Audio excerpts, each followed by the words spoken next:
میں ہوں ڈاکٹر مظہر حسین. Doctor Shariya Syed, welcome. Exercise therapy بھی ہے، مینول تھیراپی بھی ہے اور موڈیلٹیز بھی ہم یوز کرتے ہیں. جوڑوں کی تکلیف کے ساتھ ہمارے پاس مریض آتے ہیں، پٹھوں کے درد کے ساتھ آتے ہیں.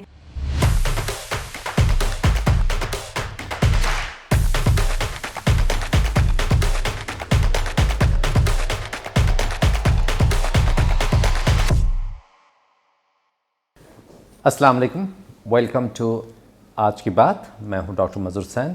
آج ہمارے مہمان ہیں ڈاکٹر شاریہ سید. یہ فزیو تھراپسٹ ہیں اور فزیو تھراپی فیلڈ کے بارے میں چاہوں گا کہ ہمیں تھوڑا سا بریف کر دیں. یقینی طور پر ہمیں فل اس کی انڈرسٹینڈنگ نہیں ہوگی اور میں چاہوں گا کہ مجھے بھی اور میرے ویورز کو بھی انفارمیشن دیں اور ہمیں سمجھائیں یہ فزیو تھراپی فیلڈ ہے کیا چیز اور اس میں کن لوگوں کی ٹریٹمنٹ کی جاتی ہے. Doctor Shariya Syed, welcome. Thank you. جیسا کہ میں نے کہا کہ میرے خیال میں کافی سارے لوگ ہیں جن کو فزیو تھراپی فیلڈ کے بارے میں شاید اتنی نالج نہیں ہے، تو میں چاہوں گا اگر آپ تھوڑا سا ہمیں بریف کر دیں اور بتائیں کہ فزیو تھراپی اور فزیو تھراپسٹ کرتے کیا ہیں. بیسکلی اگر ہم فزیو تھراپی کی بات کریں، اس میں ہم پیشنٹ کی ڈسیبلٹی کو ٹھیک کرتے ہیں، اس کی جو فنکشننگ ہے، باڈی موومنٹس ہیں، ان کو ریسٹور کرتے ہیں. اس کے علاوہ بہت ساری ہماری کنڈیشنز ہیں جس کے لیے فزیو تھراپی بہت اہم کردار ادا کرتی ہے. اور سب سے اچھی بات یہ ہے کہ without medications and without surgery ہم مینولی اور ایکسرسائز تھراپی کے ساتھ پیشنٹ کی موبلٹی واپس لے کے آ سکتے ہیں. تو اس میں میڈیسنس وغیرہ نہیں آپ جی، اس میں نہیں ہم استعمال کرتے. اور مینول تھراپی میں کیا کیا آتا ہے؟ اگر اوور آل مینجمنٹ کی ہم بات کریں تو اس میں ایکسرسائز تھراپی بھی ہے، مینول تھراپی بھی ہے اور موڈیلٹیز بھی ہم یوز کرتے ہیں.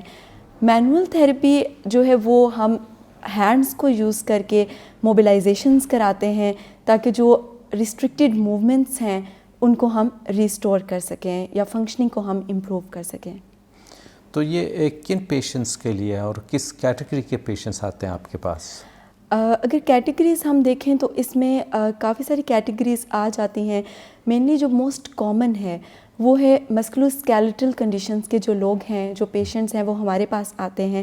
تھوڑا میں اس کو ڈسکرائب کروں گی. جیسے جوڑوں کی تکلیف کے ساتھ ہمارے پاس مریض آتے ہیں، پٹھوں کے درد کے ساتھ آتے ہیں، جن کو ہڈیوں کی کمزوری ہوتی ہے وہ آتے ہیں، کمر کے درد کے ساتھ اور گردن کے کھچاؤ کے ساتھ پیشنٹس آتے ہیں. ان کی ٹریٹمنٹ، ان کے پین ریلیف سے لے کے مینجمنٹ ٹریٹمنٹ تک جو ہے وہ فزیو تھراپی اہم کردار ادا کرتی ہے. مثلاً جس طرح یہ لوور بیک پین ہے، جی اس میں بھی آپ کچھ ٹریٹمنٹ دے سکتی ہیں یا کوئی پیشنٹ کو ریلیف دے سکتی ہیں؟ جی اس میں یہ ہوتا ہے کہ جب پیشنٹ ہمارے پاس آتا ہے اس کی اسیسمنٹ بہت ضروری ہے، اس کی فزیکل ایگزامینیشن بہت ضروری ہے. تو جب ہمیں اندازہ ہو جاتا ہے کہ وہ اس کنڈیشن سے سفر کر رہا ہے تو اس کے بعد ہم سب سے پہلے جو کرتے ہیں وہ پین مینجمنٹ کرتے ہیں. کہ پین مینجمنٹ ہو جاتی ہے تو پھر اس کے بعد ہم موبلائزیشنز کے ساتھ مینولی جو ہماری ٹیکنیکس ہیں اور اسپیسیفک کنڈیشنز کے لیے ہم لوگوں کی ایکسرسائزز ڈیزائنڈ ہوتی ہیں، اس کے لیے پھر ہم وہ ایکسرسائزز کرواتے ہیں تاکہ ہم ان میں بہتری لا سکیں. تو یہ پین مینجمنٹ کیسے کرتے ہیں؟ اگر آپ میڈیسنس نہیں دے رہے تو یہ پین مینجمنٹ کیسے ہوتی ہے؟ پین مینجمنٹ کے لیے ہمارے پاس different types of like we have few devices جو کہ پین مینجمنٹ کرتی ہیں، جس میں ٹینس آ جاتا ہے، ڈیپ ہیٹ آ جاتی ہے، موئسٹ ہیٹنگ ہم دیتے ہیں، اس سے جو ہے وہ پین مینجمنٹ ہو جاتی ہے. موڈیلٹیز ہمارے پاس ہر کنڈیشن کے لیے ڈفرینٹ ٹائپ کی ہے، تو پھر اکارڈنگ ٹو کنڈیشن ہم جو ہے وہ موڈیلٹیز یوز کرتے ہیں. تو کچھ نیورولوجیکل ڈس آرڈرس میں بھی آپ فزیو تھراپی کا استعمال کرتے ہیں؟ جیسے ہم نے ابھی ڈسکس کیے ہیں مسکولو اسکیلیٹل، ایسے نیورولوجیکل کنڈیشنز بھی ہیں ہماری جس میں مثلاً ہم لیں گے اسٹروک. فالج کے مریض، یہ بہت کامن کنڈیشن ہو جاتی ہے اولڈر ایج میں. اس میں فزیو تھراپی بہت اہم کردار ادا کرتی ہے کیونکہ ان کی جو ریسٹرکٹیڈ موومنٹس ہیں وہ دوبارہ سے ہم نے ریسٹور کرنی ہوتی ہیں. ان کو like we have to make them able again to move. تو اس کے لیے ہمیں جو ہے فزیو تھراپی کروانی پڑتی ہے اور یہ ایک اہم کردار ادا کرتی ہے. اس کے ساتھ ساتھ اور کنڈیشنز ہیں جس میں ویکنیس بھی ہو جاتی ہے باڈی کی، ان میں بیلنس اور یا کنٹرول نہیں رہتا.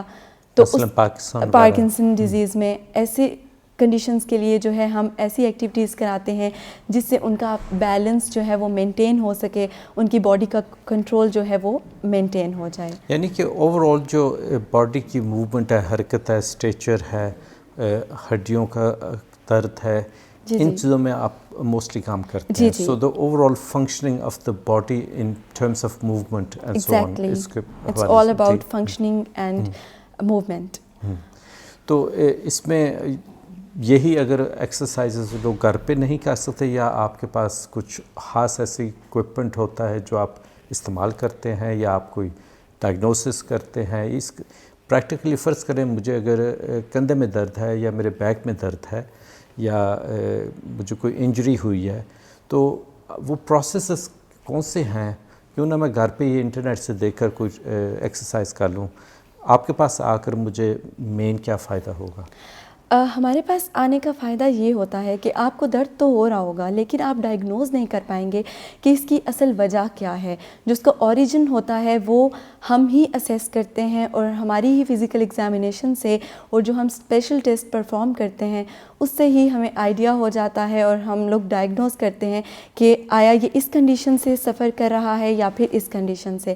گھر میں بیٹھ کے اگر آپ گوگل کریں گے یا سرچ کریں گے تو آپ کو ہر بیماری لگے گی کہ مجھے ہے, کیونکہ جو کمر کا درد ہے یا اگر ہم گردن کے درد کی بات کریں اس کی کوئی ایک وجہ نہیں ہو سکتی.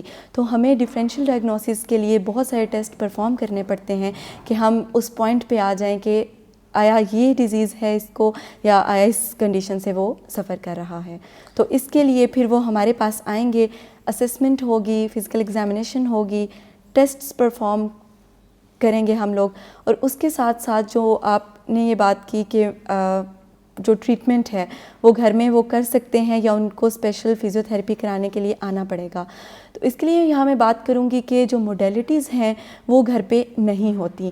تو ہم نے جو اسپیشل موڈیلٹیز ہیں یا اسپیشل ڈیزائن جو ایکٹیویٹیز کرنے کے لیے ہمارے پاس اکوپمنٹس ہوتے ہیں تو وہ ہم نے پراپر اپنے سینٹر میں رکھے ہوئے ہوتے ہیں, تاکہ جو پیشنٹ آتا ہے اپنی جس کنڈیشن کے ساتھ تو پرٹیکولر کنڈیشن کے اوپر ہم وہ ڈیوائسز یوز کر لیتے ہیں یا وہ اکوپمنٹس کا استعمال کر کے تو ان کی کنڈیشن کو ہم بہتر کر سکتے ہیں.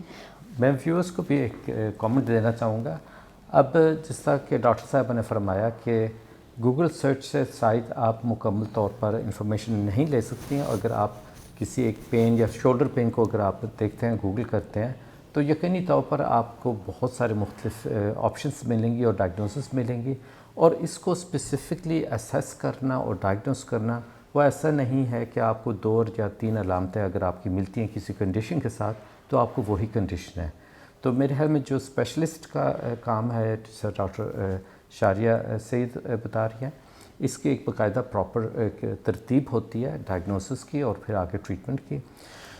تو یہ بہت ضروری ہے کہ اگر آپ کو تکلیف ہے تو آپ کسی پروفیشنل سے اسسمنٹ آپ نہیں کرائیں, بجائے اس کے کہ آپ اپنے طور پر اس کا توقع لگا کر, اندازہ لگا کر, تو خدا نخواستہ یہ نہ ہو کہ آپ کی کنڈیشن مزید سیریس ہو جائے. تو ڈاکٹر صاحبہ ٹپکل ٹائم فریم کیا ہوتا ہے؟ یہ 2-4 ہفتوں کا کام ہوتا ہے, 2-4 مہینے لگتے ہیں, یا کنڈیشن پہ ڈپینڈ کرتا ہے, ایج پہ ڈپینڈ کرتا ہے؟ تو یہ آپ کے اس پہ ذرا روشنی ڈالیے گا پلیز. اس میں بہت سارے فیکٹرز آ جاتے ہیں. ایج کا بہت اہم کردار ہے. اگر اولڈر ایج میں ہو رہا ہے تو وہ اس کو ٹریٹ کرنا ذرا زیادہ مشکل ہو جاتا ہے. جیسے کہ ڈسیبلٹی بچوں میں ہوتی ہے, اگر ان کی ارلی سٹیج میں ہی ہم ان کی تھیراپی کرنا سٹارٹ کر دیتے ہیں, مثلاً سیریبرل پالسی کے جو بچے ہوتے ہیں, اگر ہم سٹارٹ کی ارلی سٹیجز میں ہی ان کا ٹریٹمنٹ کرتے ہیں تو بہت جلدی اور تیزی سے جو ہے وہ بہتری آتی ہے. بہت سارے لوگ اس کو اگنور کرتے ہیں اور جب وہ لیٹر آن سٹیجز پہ جاتے ہیں تو وہ کنڈیشن ورسٹ ہو جاتی ہے, تو اس کو ٹریٹ کرنا ذرا مشکل بھی ہوتا ہے اور ٹائم پیریڈ بھی زیادہ ریکوائرڈ ہوتا ہے. تو اس لیے اگر ارلی سٹیجز میں ہی اس کا ڈائگنوسس ہو جائے اور آپ ٹریٹمنٹ لے لیں تو یہ جو ہے جلدی بہتر ہو سکتا ہے. اور time period condition to condition vary کرتا ہے. کچھ کنڈیشنز کے لیے جو ہے وہ ویکلی بیسز ہوتی ہیں, کچھ کے لیے ہمیں منتھس ریکوائرڈ ہوتے ہیں, تو اس لیے پر فزیوتھیراپی جو ہے وہ ڈیلی کروانی پڑتی ہے.